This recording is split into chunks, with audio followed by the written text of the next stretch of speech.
Ary amaranantsika ny fotoana amin'ny tiariva ty dia ny taranja karate hikarakara ny andian'ny faharoa ny sésame na ny sport extrême et salon des arts martiaux etsy amin'ny parviana lakely ny CEO events ny 7 aogositra ho avy izao no mikarakara ity etsika ity. Ho fanomezana sehatra ireo mpakafy ny taranja aiady eto amintsika dia hikarakara ny andian'ny faharoa amin'ny etsika sésame na ny sport extrême et salon des arts martiaux etsy amin'ny parvis Analakely ny CEO events ny 7 ny 10 ary ny 12 aogositra ho avy izao.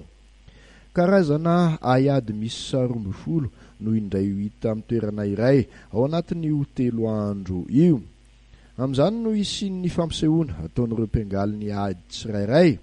Eo ihany koa ny fampianarana sy fampiratiana ary fivarotana ireo fitaovana isan-karazany ilaina amin'ny taranja tsirairay. Anomboka amin'ny 7 maraina ka hatramin'ny 9 moa ny hetsika raha ny fantatra. Ankoatra ireo taranja aiady misy 12 ireo dia isy ihany koa ny fampisehoana